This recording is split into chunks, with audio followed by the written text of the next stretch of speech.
Arithmetic progression जिसमें कि मैंने कॉन्सेप्ट दिया था nth टर्म का, राइट। nth टर्म का देखा था, दिया था कॉन्सेप्ट ऑफ nth टर्म, हमने देख लिया है। मैं यहाँ पर एक बार लिख देता हूँ, है ना, कि कॉन्सेप्ट ऑफ, सबसे पहले तो हमने देखा था कि what is AP, right. AP क्या होता है, जिसमें कि कॉमन डिफरेंस हो। हमने ये देखा था कि जो डिफरेंस है दो टर्म के बीच में वो सेम होना चाहिए। तो अगर वो सीरीज में कॉमन डिफरेंस आ रहा है तो इसका मतलब वो एपी है। फिर हमने कॉन्सेप्ट देखा था किसका, concept of finding nth term. nth term कैसे निकालना है, nth टर्म को हम कैसे निकालते थे, राइट। nth टर्म का फॉर्मूला हमने क्या देखा था बेटा, ए एन, है ना, nth term equals to A plus N minus one D हमने देखा था, राइट। इसमें A N is the term which is asked and n is the number of terms in a series, number of terms in series या AP, in series और AP series में, arithmetic progression के series में जितने number of terms दिए होंगे that is n। d is the common difference, a is the first term. a क्या बेटा यहाँ पर first term of the series और d इज कॉमन डिफरेंस, है ना। ये हमने देख लिया था। जिसने भी फर्स्ट लेक्चर नहीं देखा है, go and watch it first then come to this lecture since it is interlinked to each other. Now हमने फिर ये भी देखा था बेटा कि इसको हम लास्ट टर्म भी बोलते हैं, क्या बोलते हैं, लास्ट टर्म भी बोलते हैं, ठीक है। किसी भी सीरीज में आपको लास्ट टर्म निकालना हो यानी nth टर्म निकालना होगा, ठीक है। और nth टर्म भी बोल सकते हो, लास्ट टर्म भी बोल सकते हो। Now the concept is that कि how to find the sum of an AP, ठीक है। इसका मतलब मैं सब यहाँ पे फाइंड करके आपको बताऊंगा, है ना। लेकिन सबसे पहले मैं फॉर्मूला देना चाहूंगा इसके लिए कि किसी भी दो टर्म का सम, मतलब किसी भी टर्म्स, n मतलब नंबर ऑफ टर्म्स, है ना, यानी 5 टर्म्स 6 टर्म्स जो भी हो। अभी आप जैसे जैसे मैं एग्जांपल दूंगा ज्यादा समझ में आएगा। सबसे पहले आप ये फॉर्मूले को देखो, तो ये फॉर्मूला का मतलब ये है बेटा कि n/2, ये फॉर्मूला याद रखना है हमेशा। दो फॉर्मूला, एक तो ये nth टर्म निकालने के लिए, एक सम ऑफ n टर्म्स, क्या, सम ऑफ n टर्म्स। ये फॉर्मूला किसका है, सम ऑफ n टर्म्स, ठीक है। क्योंकि सबसे पहले हमें जनरल पढ़ना चाहिए, उसके बाद हम स्पेसिफिक जाएंगे। तो जनरल फॉर्मूला n टर्म्स के लिए क्या है, n/2 ब्रैकेट में 2a plus n minus 1d, ठीक है। जहां पर where n is number of terms, जैसे कि ऊपर भी है ना। बाकी आपको पता है a is the common difference, sorry a is the first term, a is the first term of the series यहां पर दिया हुआ है, and d is the common difference, okay, common difference, right. अब हम एक एग्जांपल लेते हैं जिससे कि हमें सब समझ में आए, ठीक है। ये फॉर्मूला आई होप आप लोगों ने नोट कर लिया है, सम ऑफ n टर्म्स का, ठीक है। अब मैंने एक एग्जांपल लेता हूं, और एग्जांपल में एक सीरीज लेता हूं जो कि एपी में हो, 1 3 5 7। आप देख सकते हैं, है ना, एंड सो ऑन। अब आप देख सकते हैं बेटा कि यहाँ पर ए की जो वैल्यू है, यानी फर्स्ट टर्म क्या है इस सीरीज का, 1। कॉमन डिफरेंस है कि नहीं, कॉमन डिफरेंस के लिए आप इसको इसमें से माइनस करो या इसको इसमें से माइनस करो। यानी मैं कर देता हूँ 3 माइनस 1 2। आप देख सकते हो 5 माइनस 3 भी 2 आएगा, 7 माइनस 5 भी 2। इसका मतलब कॉमन डिफरेंस सेम है, इसका मतलब ये क्या है, एपी है। ये तो हमें पता चल गया कि ये एपी है क्योंकि कॉमन डिफरेंस हमेशा 2 आ रहा है, ठीक है। तो डी की वैल्यू आपको मिल गई 2, ठीक है। ए की भी वैल्यू आपको मिल गई, है ना। अब आपसे पूछ लिया जाए कि सेवेंथ टर्म क्या होगा, क्या पूछा जाए सवाल, तो इन दोनों का डिफरेंस बता रहा हूं, nth टर्म और सम का। सबसे पहले आपसे पूछा जाए find the seventh term of this series. ये सीरीज क्या है, एपी का है, तो हमें पता है सेवेंथ टर्म यानी n की वैल्यू 7, सेवेंथ टर्म यानी n की वैल्यू 7, लेकिन निकालना क्या है हमें, a7। तो मैं nth टर्म निकालने का फॉर्मूला पहले जनरल फॉर्मूला लिखूंगा, a plus N minus one d using करके, है ना, यूजिंग दिस फॉर्मूला। उसके बाद निकालना क्या है, n की जगह 7 रख दिए, a की वैल्यू क्या है बेटा 1, n की value 7 minus 1 and d is 2, so 1 plus 6 into 2 that is 1 plus 12 that is 13। तो a7 यानी सेवेंथ टर्म 13 आया। लेट्स चेक इट कि whether we have find it correctly or not। A seventh term 13 होना चाहिए। देखिए ये first term है आपका, ये सेकंड टर्म, ये थर्ड टर्म, ये फोर्थ टर्म।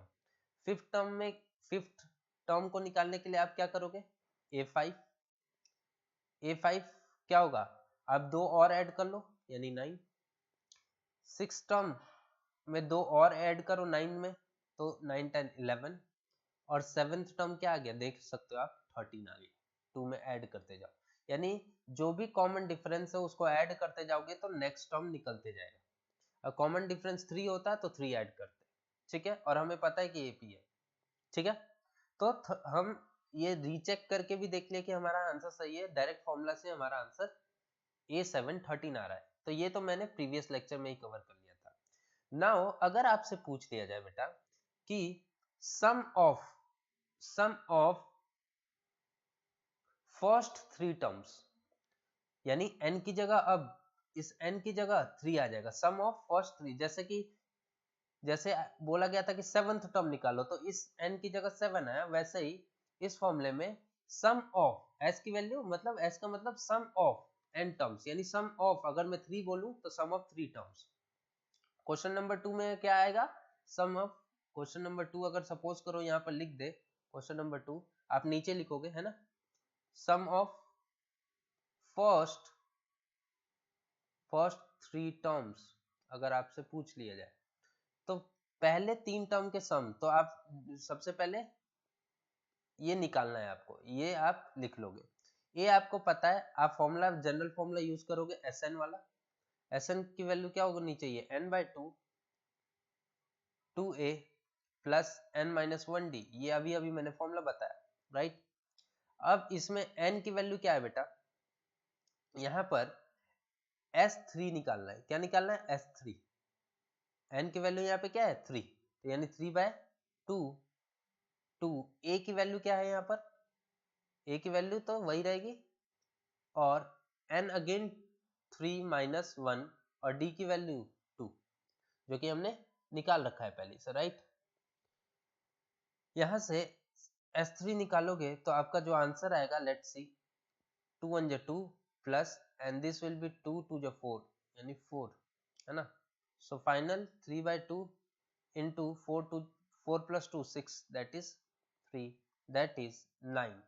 यानी शुरू के 3 टर्म को अगर ऐड करो इस सीरीज के तो 9 आने चाहिए। तो जरा ये जो सीरीज मैंने लिया था एग्जांपल में, इसके शुरू के 3 टर्म को ऐड करो, शुरू के स्टार्टिंग के 3 टर्म्स कौन कौन से हैं, ये है कि नहीं, तो इसको ऐड करो, तो 1 प्लस 3 4, 4 प्लस 5 9, तो आप देख सकते हो आंसर इज करेक्ट। लेकिन जब हम ऐसे ही ऐड कर ले तो फिर हमें ये फॉर्मूला का इंपॉर्टेंस कैसे पता चलेगा, है ना। ये फॉर्मूला क्यों आया जब हम ऐसे ही ऐड कर लेंगे, तो बेटा ये फॉर्मूला इसलिए नहीं आया कि आप शुरू के 10 टर्म या 20 टर्म को ऐड करो, ये फॉर्मूला तब आया जब आपको आगे की वैल्यूज पता भी नहीं है, लेकिन आपको ये पता है कि एपी है, और आप टोटल, अगर मैं कहूं कि यहाँ पर 4 टर्म्स आपको दिए 1 3 5 7, लेकिन अगर मैं कहूं कि आप डायरेक्ट 100 सम ऑफ 100 टर्म्स कर लो, तो आप कर सकते हो इजीली, ठीक है, डायरेक्ट आ सकता है, बजाय कि एक एक को ऐड करना। So this was the importance. आप क्या करोगे, S100 100/2 करके 2a वही रहेगा, n इस बार 100 हो जाएगा -1 और d वही रहेगा। और तब जब आप सॉल्व करोगे तो इसकी 100 यानी स्टार्टिंग से लेकर फर्स्ट से लेकर यहाँ 1 से लेकर इसके 100 टर्म तक जाकर ऐड भी करोगे तो आपका आंसर सही आएगा और डायरेक्ट बता देगा। जैसे मैंने S3 किया यानी शुरू के 3 टर्म को ऐड किया, वैसे ही 100 टर्म में शुरू के 100 टर्म को ऐड करके डायरेक्ट आंसर बता देगा वो, बजाय आप एक एक कैलकुलेट करो। ठीक है, आई होप आपको समझ में आ गया फॉर्मूला कहाँ से है। ठीक है, अब थोड़ा सा देखो बेटा, एक और डेरिवेशन में यहाँ इंपॉर्टेंट करना चाह रहा हूँ, यहीं पर एक फॉर्मूले से दूसरा फॉर्मूला बनाना चाह रहा हूँ। आई होप इतना समझ में आ गया। उसके बाद हम लोग क्वेश्चंस भी कुछ देखेंगे इंपॉर्टेंट। सबसे पहले डेरिवेशन देखते हैं। देखिए अभी अभी मैंने बोला कि सम ऑफ n टर्म्स का फॉर्मूला क्या है, sum of n terms of N AP, और आपको तो अभी तक याद भी हो गया होगा क्या है, Sn इक्वल्स टू, ये जनरल फॉर्मूला है ना, n/2 2a plus n-1d, right, ये आपका फॉर्मूला है। अब इसी को मैं थोड़ा सा मैनिपुलेट कर रहा हूँ, n/2 का n/2, और यहाँ पर 2a को मैं a प्लस a लिख सकता हूँ, 2a को मैंने a प्लस a लिख दिया, और बाकी सेम n-1d, बस 2a को मैंने a प्लस a लिख दिया। तो आप देख सकते हो n/2 a तो वही रहा, और यहाँ पर इसको हम क्या जानते हैं, ये कौन सा फॉर्मूला है, ये वही वाला तो फॉर्मूला है a प्लस n-1d, यही वाला तो फॉर्मूला है ना। तो इसकी जगह मैं nth टर्म लिख सकता हूँ। ठीक है, so this is the second formula. यानी अगर आपको nth टर्म दे दिया हो, 7th टर्म 6th टर्म, और बोल दे कि सम ऑफ, जैसे अगर मैं कहूं कि 7 सम ऑफ 7 टर्म, तो आप यहाँ n की जगह 7 लिखोगे, यहाँ भी 7 लिखोगे, और an यानी a7 अगर दे दिया होगा तो डायरेक्ट पुट कर सकते हो। दूसरा बेटा, हालांकि ये कम यूज होता है, लेकिन इससे ज्यादा ये वाला फॉर्मूला यूज होता है। देखो ध्यान से, मैंने एक चीज और कहा था कि इसको हम लास्ट टर्म भी बोलते हैं। क्या बोलते हैं, लास्ट टर्म। क्या बोलते हैं बेटा, लास्ट टर्म ऑफ सीरीज। इसका मतलब अगर मैं कहूं n/2 a का a, और इसको l से भी डिनोट कर सकते हैं, तो इसका मतलब हमारे पास दूसरा डेरिवेशन आ गया Sn equals to n/2 a plus l, जो कि बहुत इंपॉर्टेंट है और कई बार यूज होता है। ये तब यूज होता है जब आपके पास सीरीज हो, जैसे 1 5 9 है ना, 4 का डिफरेंस ले रहे 13, और लास्ट टर्म भी दे दे, कोई लास्ट टर्म सपोज करो कि कुछ भी दे दे 29, तो ये जो है, ये जो वैल्यू है वो L की वैल्यू हो जाएगी। और तब आपसे पूछे कि S6 की वैल्यू क्या है, तो S6 यानी सम ऑफ फर्स्ट 6 टर्म्स क्या हो जाएगा, तो 6/2, A क्या हो जाएगा, A आपके पास 1 आ गया, और L क्या हो जाएगा, डायरेक्ट आप इसको यूज कर सकते थे, और आपका आंसर आ जाएगा 6 इंटू 15, 6 5 30, 6 1 6, 90, यानी शुरू के 6 टर्म्स को ऐड करोगे तो आंसर 90 आएगा। तो अब समझ में आया कि इसका यूज क्या है। अगर आपको लास्ट टर्म दे दे तो आप ये वाला फॉर्मूला यूज करोगे, और आपको लास्ट टर्म ना देकर सिर्फ डैश डैश करके सिर्फ आपको इस तरीके से दे दे, ये वाला जिसमें लास्ट टर्म हमें नहीं मिला था, तो आपको कौन सा फॉर्मूला यूज करना है, इस वाले को। ठीक है, जो जनरल फॉर्म है। अब समझ में आया, दोनों का डेरिवेशन दोनों सेम है, बट हमने उसको रिप्लेस कर दिया। अब आइए कुछ क्वेश्चंस देखते हैं बेटा, एक्सरसाइज 1 के इंपॉर्टेंट क्वेश्चन सबसे पहले देखते हैं। ठीक है,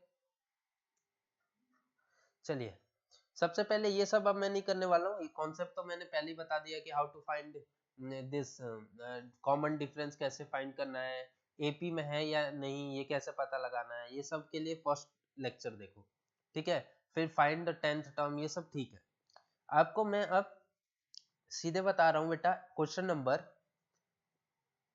7, क्वेश्चन नंबर 7, कोई डाउट होगा पूछ लेना पर्सनली, कोई दिक्कत की बात नहीं है।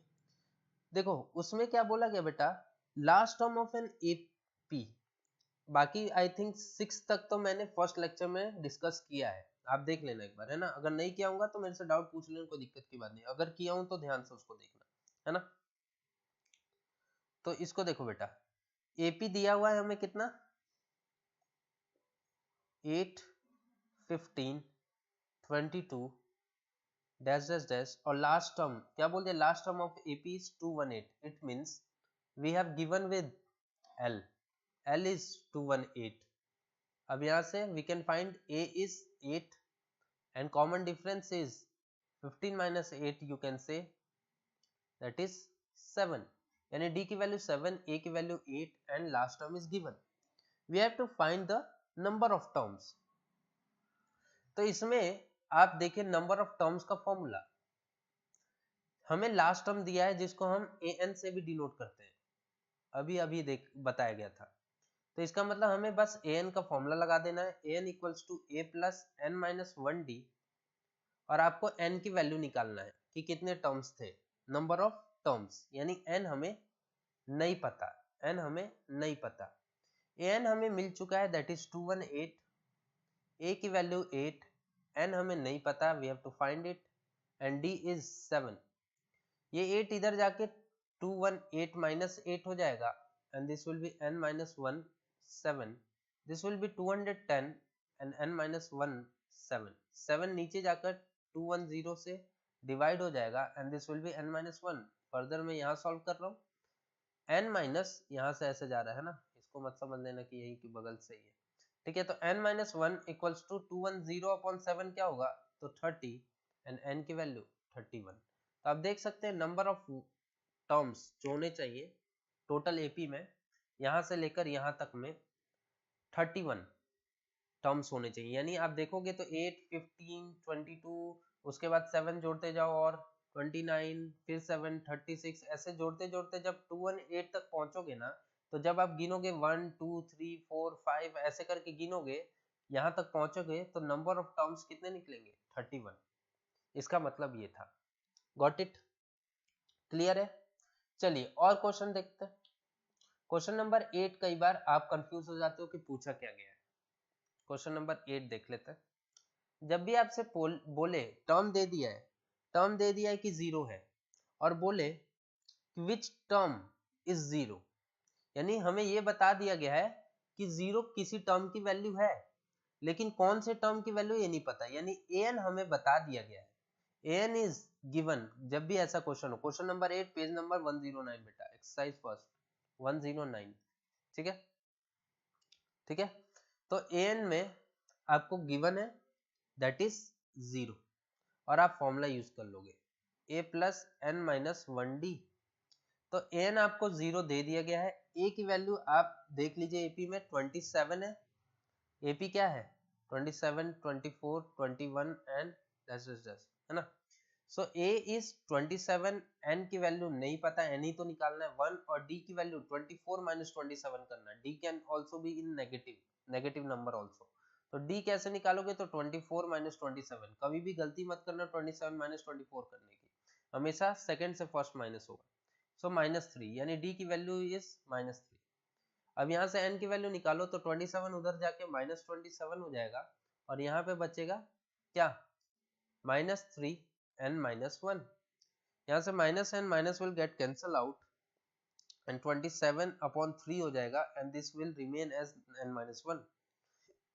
आप इधर सिंप्लीफाई मल्टीप्लाई करके भी कर सकते हो, answer will remain same, this will be n-1, and n की वैल्यू क्या आ जाएगी 10, यानी 10th टर्म जो है इस एपी का वो 0 होगा, 10th टर्म इस एपी का 0 होगा। चलिए रीचेक करते हैं कैसे, आपका आंसर यहीं पर आ चुका है, लेकिन मैं आपको सेटिस्फाई करना चाहता हूं कि ये कैसे 10th टर्म 0 होगा। तो चलिए, हमें पता है 27 पहला, फिर 24, फिर 21, नेक्स्ट टर्म लिखने के लिए आपको d से क्या करना पड़ेगा, d को क्या करना पड़ेगा, ऐड, यानी -3 को ऐड करना पड़ेगा। तो 21 में ऐड करो -3 को, तो क्या आएगा 21 माइनस 3, दैट इज बताओ जल्दी 18, फिर -3 को ऐड करो 15, फिर -3 12, फिर -3 9, फिर -3 करो 6, फिर -3 3 एंड फिर -3 0।